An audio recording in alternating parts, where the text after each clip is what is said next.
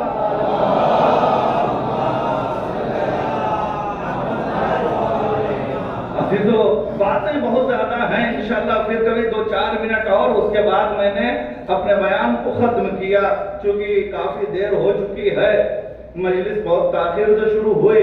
عزیزو آپ دیکھیں کہ اس در سے متمسک ہونے والے ایک بادشاہ تھا، شاہ خدا بندے، یہ غصے میں آئے، ان کے یہاں تو ہے طلاق طلاق طلاق کہہ دیا تو بس 3 طلاق منعقد ہو گئی۔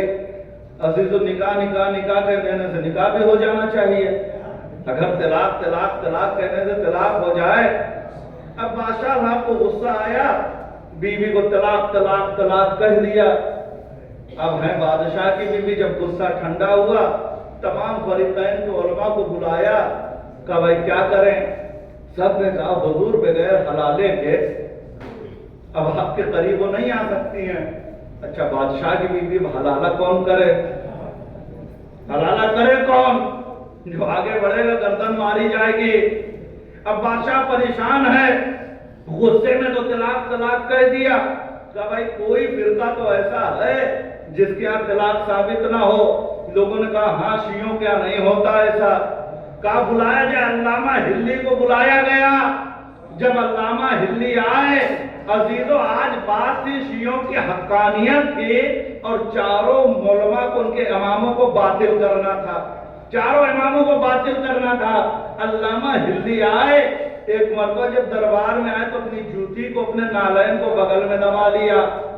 اب جو علماء نے دیکھا جل تو پہلے ہی سے رہے تھے، انہوں نے سوچا اچھا موقع ملا بادشاہ کو چڑھانے کا۔ تو حضور ان کو تو ادب بھی نہیں آتا ہے، انہوں نے آپ کو سجدہ نہیں کیا، تعظیم نہیں کیا، جوتی بھی بغل میں لے کے آئے ہیں۔ علامہ ہلی نے کہا بھائی سنو، خدا نے تمام فرقوں کا یہ عقیدہ ہے کہ نہیں ہے تم سب کا کہ سجدہ صرف خدا کی ذات کے لیے؟ خدا نے کہا کسی کے گھر میں داخل ہو تو سلام کرو، کہا سلام کرنے کا حکم دیا ہے، سجدے کا حکم نہیں دیا ہے۔ جب اللہ کہہ رہا سلام کرو تو سجدہ تم کرو، میں سجدہ نہیں کرتا۔ عزیزو ان لوگوں کا یہ جوتی اپنے بغل میں کیوں دبا کے لائے ہو؟ یہ دربار کی توہین ہے۔ علامہ ہلی نے کہا بھائی سنو، مجھے رسول اللہ کے زمانے کا واقعہ یاد آ گیا۔ کہا وہ امام مالک جو تھے نا، انہوں نے رسول اللہ کی جوتی چرا لی تھی۔ بس جیسے ہی مالکی لوگوں نے سنا کہ بھائی رسول اللہ کے 100 سال کے بعد یہ فرقہ وجود میں آیا ہے، تو تم لوگ جھوٹا الزام لگا رہے ہو، وہ جوتی کیسے چرا سکتے ہیں؟ کہا نہیں، امام ابو حنیفہ نے چرایا ہوگا۔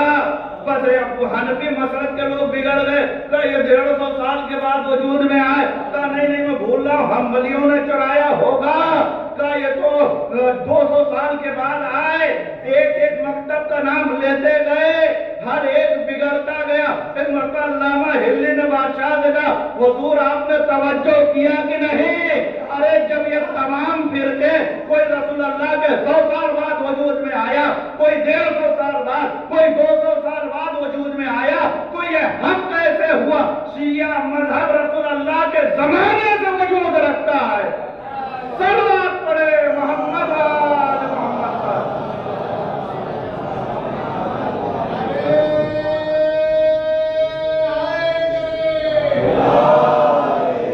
عزیزو ایک جوتی سے مسئلے کو حل کر دیا۔ کہا سنو یہ کوئی طلاق منعقد نہیں ہوئی ہے، ہمارے مکتب کے لحاظ سے، ہمارے قرآن کے عقیدے سے تم اپنی بیوی کا ہاتھ پکڑو، اپنے گھر میں لے کے جاؤ۔ تو عزیزو ہم نے کہا جو در اہل بیت سے متمسک ہو جائے اس کا کوئی مقابلہ نہیں کر سکتا ہے۔ بس میں نے ختم کر دیا اپنے بیان کو۔ عزیزو جس طریقے سے ان کے فضائل کی کوئی کمی نہیں ہے، اسی طریقے سے اہل بیت کے اوپر دنیا نے مصائب بھی بہت اٹھائے، کیونکہ مرحوم کے اصالہ ثواب کی مجلس ہے، لہذا میں آج آپ کے سامنے امام حسین کے مصائب پیش کرنا چاہ رہا ہوں۔ یقیناً ہمارے شاہ عالم بھائی کا انتقال ہوا، اتنے لوگ پرسہ دینے کے لیے آئے، عزیز و اقارب آ گئے، نہ کسی نے بیٹیوں کو رونے سے منع کیا، نہ کسی نے بیوی کو رونے سے منع کیا، لیکن عزیز و کربلا میں ایک بیٹی ہے جب اپنے بابا پہ رونا چاہتی تھی تو شکر تازیانے مارتا تھا، ایک بہن ہے جو اپنے بھائی پہ رونا چاہ رہی تھی تو شکر تازیانے مارتا تھا۔ عزیزو کسی نے بیٹیوں کے ہاتھوں میں رسن تو نہیں باندھی، شریک حیات کے ہاتھوں میں رسن تو نہیں باندھی، لیکن ایک بیٹی حسین کی کربلا میں تھی جس کے ہاتھوں میں رسیاں باندھی گئیں، بہن کے ہاتھوں میں رسیاں باندھی گئیں، انہیں بھائی کے اوپر رونے نہیں دیا گیا۔ اجرکم اللہ، ارباب ازا کتنا ظلم ڈھایا گیا۔ جب سب شہید ہو گئے کوئی نہیں بچا، امام حسین خیمے میں آئے، بہن زینب تم پر حسین کا آخری سلام، بہن ام کلثوم تم پر حسین کا آخری سلام۔ عزیزو آپ تصور بھی نہیں کر سکتے ہیں کہ امام حسین نے بیویوں کو کیسے رخصت کیا ہوگا۔ نہ ہمارے قلب میں اتنی طاقت ہے کہ ہم امام حسین کی رخصتی کو پڑھ سکیں، نہ آپ کے قلب میں اتنی طاقت ہے کہ آپ برداشت کر سکیں، بس تصور شرط ہے۔ اس لیے کہ جب مولا عباس نے بیویوں کو ڈھارس سے بھی آقا حسین زندہ ہیں، علی اکبر شہید ہوئے ڈھارس سے حسین زندہ ہیں، اب مولا جا رہا نا، اب کوئی نہیں ہے۔ جب بیویوں نے کہا کہ آقا ہمیں کس کے سہارے چھوڑ کر جا رہے ہیں،